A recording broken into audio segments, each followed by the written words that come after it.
Bridge course, subject English, class 8, day 3 and 4, page number 29 to 32. Hi everyone. Hello dear children. How are you all? Hope you are all fine. How are your studies going? Okay, very good. Are you all watching Kalvi Tolekachi? Yes. Today also I am meeting you through Kalvi Tolekachi only.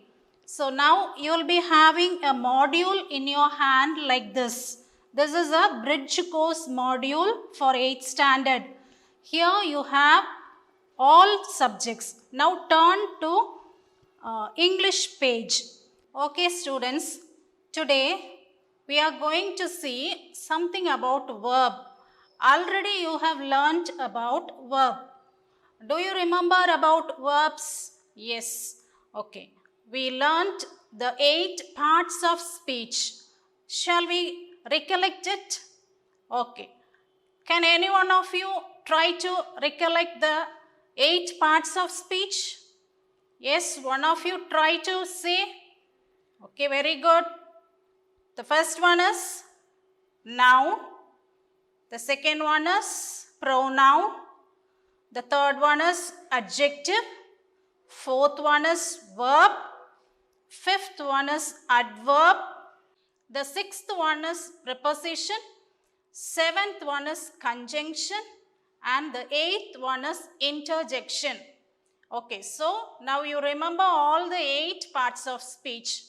Okay, now can any one of you tell me what is a noun? Yes, very good. Noun is the naming word. It is the name of any person, animal, place or thing. So that is a noun. And what is a verb?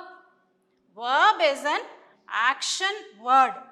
A verb shows an action. It will be the action of a subject. Okay, now shall we do a small game? I'll show you some cards. There will be some words. Just identify the words whether it is a noun or a verb. Okay, shall we try?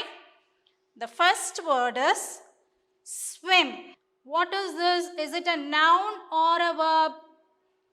Okay, noun is a naming word and verb is a action word. So here swim is an action. So it is a verb. Very good. Okay. Now we shall see the second word, apple. Apple, is it a noun or a verb? Yes, it is a name of a fruit. So it is a noun. Okay. Shall we see the next word? Read. Is it a noun or a verb? Yes. Reading is an action. So it is a verb. Okay. Very good. Now the next word is listen. Is it a noun or a verb? Okay. Very good. Listening is an action. So this is a verb. Next word is Delhi. What it is? Is it a noun or a verb? Delhi is the name of a place. So it is a noun. Okay, very good. Next one, try run. Is it a noun or a verb? Run is a action word. So it is a verb. Yes. Next word is eat. Eat. Tell me what it is, a noun or a verb? Yes, it is a verb. Why it is a verb?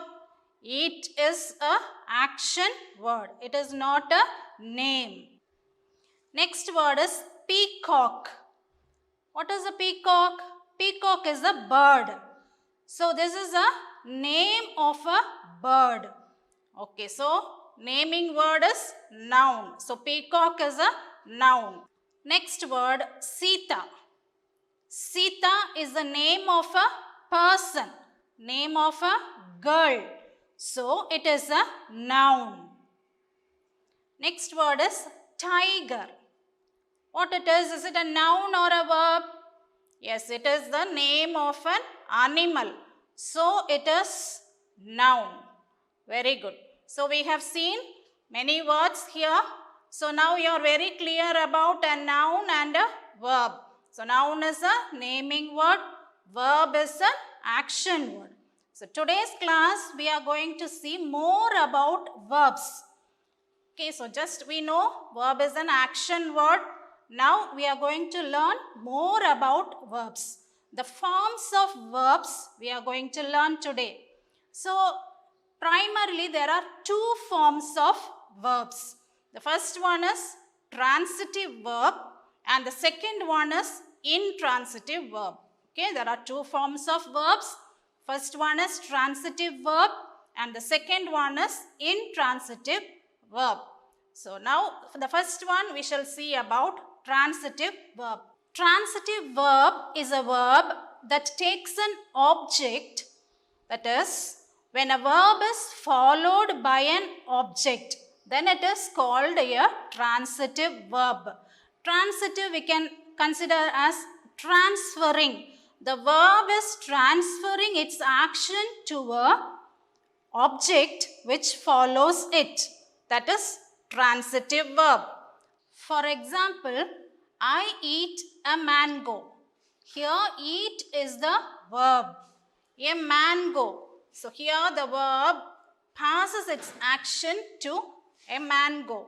Likewise, we sing a song. This is also transitive verb. The verb is transferred towards its object. Okay. Is there any other easy way to identify a transitive verb? Yes. Shall we see an easy method? Okay. If there is a sentence, you try to ask a question framing with what. So now the first sentence is, I eat a mango. So ask a question, what do you eat? Okay. Now do you get an answer? What do you eat? Yes. I eat a mango. So we get the answer. So when you frame a question with what and if you get an answer, then it is a transitive verb. Okay, shall we try for the next sentence? The next sentence is, we sing a song. So here the what question is, what do you sing? So we get an answer. Yes, we sing a song is the answer. Okay, so when we get an answer for a what question, then it is a transitive verb. And now we shall pass on to intransitive verb. So now you can guess what an intransitive verb. Here the verb will not pass on to its following object. And in most portions there won't be an object at all. The sentence will stop with verb itself. So there is no need of any object for the sentence to be completed. The meaning will be completed with the verb form itself. Even if there is any object following the verb, it's of a different meaning. It won't go along with the verb. Now shall we see two examples for this intransitive verb. The first example is, the bell rings. Here the bell rings. Rings is the verb and there is no object following the verb. The verb itself gives the full meaning for the sentence. The second example is, birds fly in the sky. Birds fly in the sky. Fly is the verb here and in the sky is the prepositional object, and there is no connection between fly and the sky. So birds fly. Even that itself gives the full meaning. There is no need of the back part itself. So when the verb itself gives the full meaning, then it is called as intransitive verb. So now we have seen two types of verbs, transitive verb and intransitive verb. Transitive verbs, they pass on their action to the object. But intransitive verb, they do not transfer their action to the object. That is the meaning of these two. Do you understand, children? Okay, very good.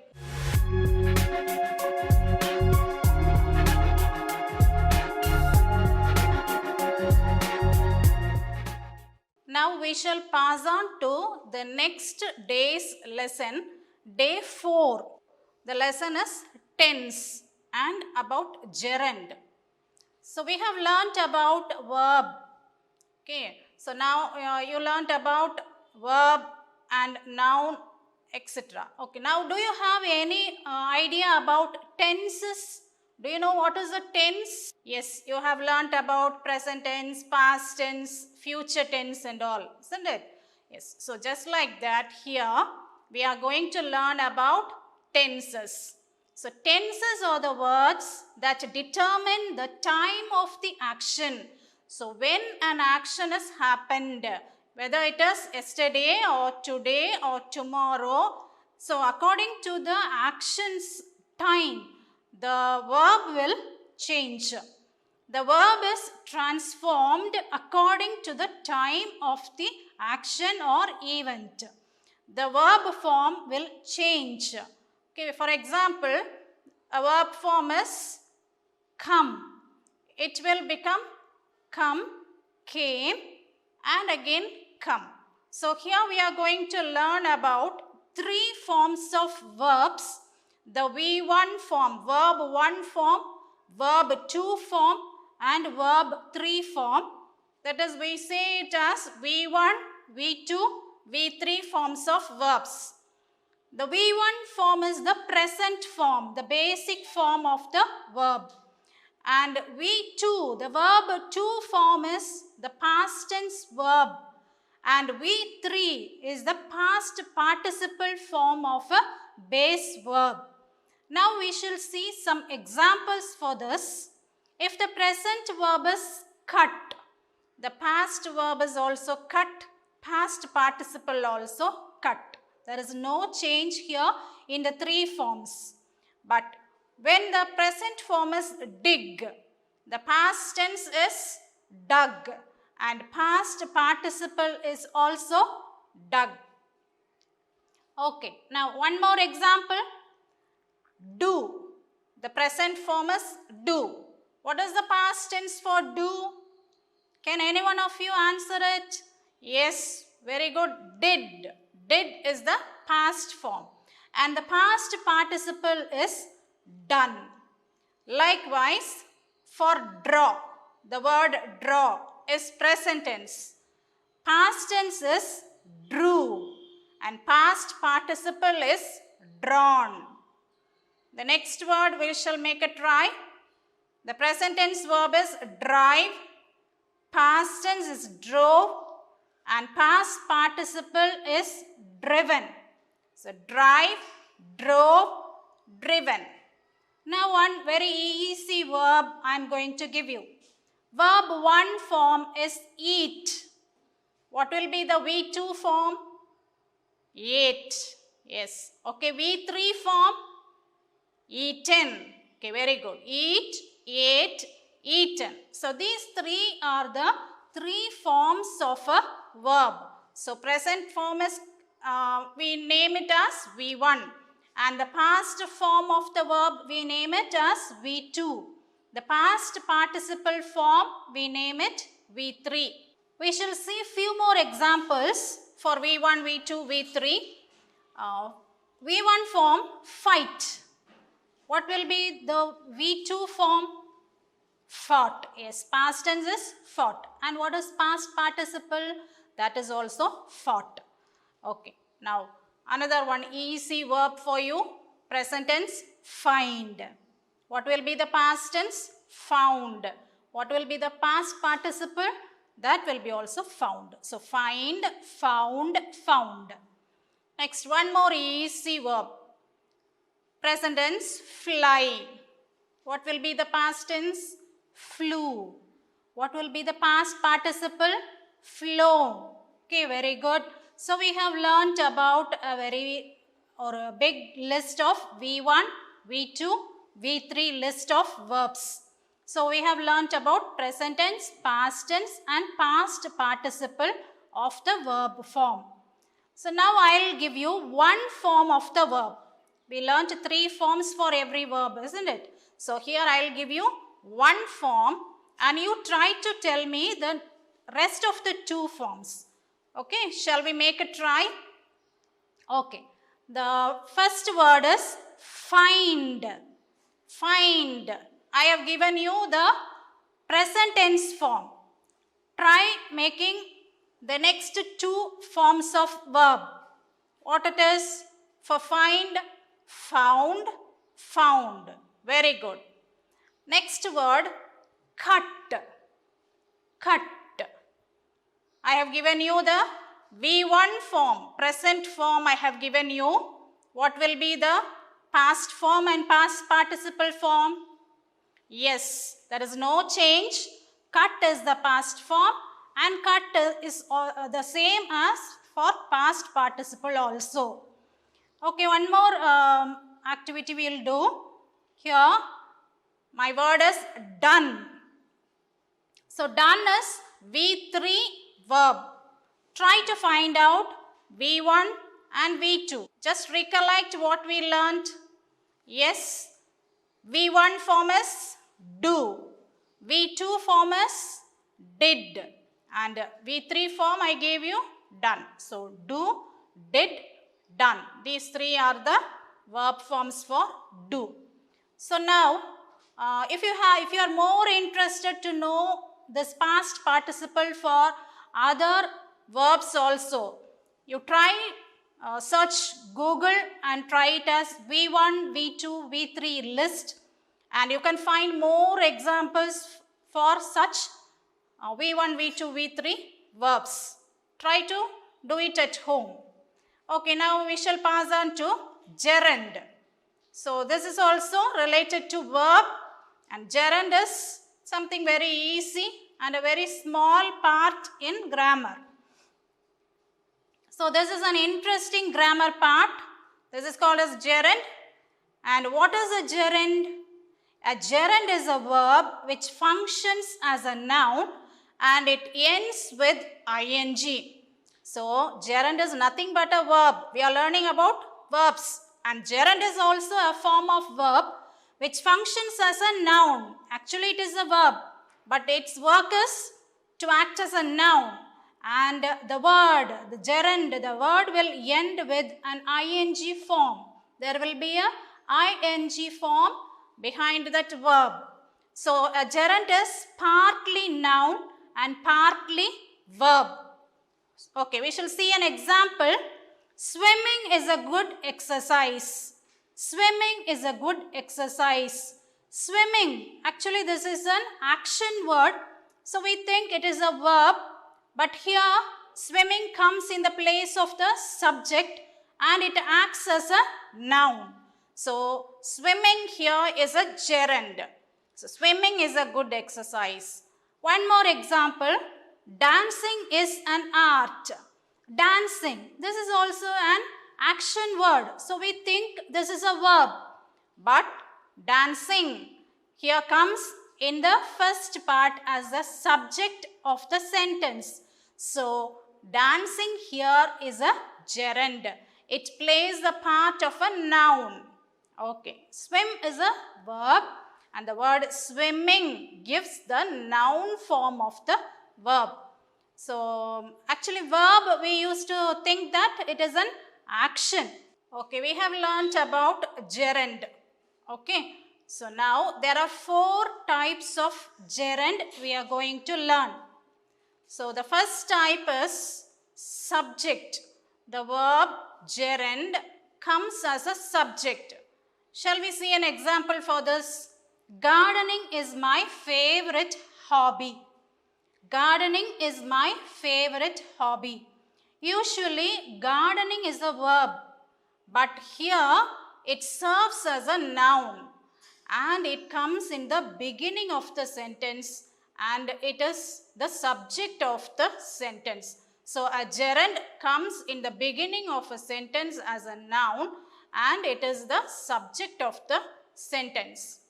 The second one, it comes as a direct object. Gerund serves as direct object. For example, my neighbors admire my gardening. My neighbors admire my gardening. Here the gerund gardening comes in the end of the sentence. But here also it comes as a gerund. Gardening is usually verb. But here, let's see, it comes as an object. It comes at the end of the sentence. In the sentence, gardening comes as an object of the verb. So here it serves as an object for this sentence. Okay, the third one, it serves as an object of preposition. The gerund serves as an object of preposition. Example, I have received several awards for my gardening. I have received several awards for my gardening. So in this sentence, the gerund gardening comes as an object of the preposition. So find out what is the preposition here in the sentence. Yes, for. For is the preposition in this sentence. So after for, we look at the word gardening. It comes at the end. It comes as an object of the preposition. So we can understand it. Gerund is coming at the end of the sentence as an object of the preposition. Then the last one, subject complement. A gerund comes as a subject complement in a sentence. My favorite hobby is gardening is the given sentence. The example is, my favorite hobby is gardening. Look at this sentence. This sentence is the inverse of the first sentence. What is the first sentence we saw? The gerund coming as a subject. Gardening is my favorite hobby. There, the word gardening, the gerund comes as the subject. But here, in the fourth form, gardening comes at the end. It serves as a complement for the subject. So these are the four forms of gerunds, in the four ways of gerunds that functions in a sentence. So can you remember all this? What is a gerund? Gerund is a verb with an ing form and it functions as a noun. And it takes its function in a sentence in four ways. The first one is, it takes as a subject and it comes as a direct object. It comes as an object of preposition and it comes as subject complement. Okay, just you do a recap from tense, what is tense, and then what is gerund, and look down to all the examples. You read through the module and you can find out what is given in that. We have studied today in the lesson, day 3 lesson and day 4 lesson. We shall make a recap.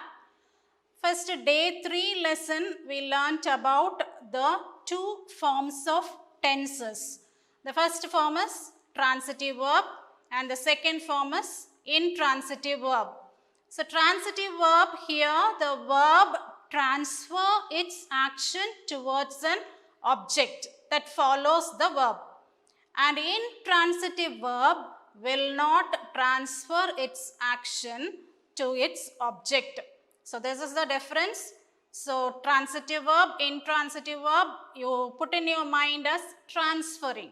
Transferring one thing to another. Just like that, transferring the action of a verb to the object. So transitive verb will transfer its action to the object and intransitive verb will not transfer its action to the object. Sometimes only the verb will be there. There won't be an object even. So the verb itself will give the full meaning. So there is no need to any confusion. So transitive verb, intransitive verb. Transitive verb is transferring the verb's action and intransitive verb will not transfer its action towards the object. Okay, now the next part is tense. This is day 4. So tense form we learnt Usually tenses will show the time of the action, when the action took place, whether it is in the morning or in the afternoon or yesterday or last year, when the action happened. The time is shown by the verb here. So according to the time, the verb will change itself. Here in this tense form, we see three forms. That is verb form 1, verb form 2, verb form 3. Verb form 1 is present tense, verb form 2 is past tense, verb form 3 is past participle. So here we have got a very big list of words. So here we learned today a few words and their three forms, and you gave the answer for some words I gave to you. Now shall we make another try of some other words? I'll give you a word, one more word here. I'll give you jump. The word jump. It is present tense V1 form I have given. Make a try to give me the V2 and V3 form. Yes, jumped is the words. So for every verb form, for every basic present verb form, there will be a past tense and there will be a past participle. Just you are the children of 8th standard, you try to learn all these past participle forms of every verb. Okay, the next one is gerund. We learnt about gerund. Gerund is a very small part in grammar. Its function is also very interesting.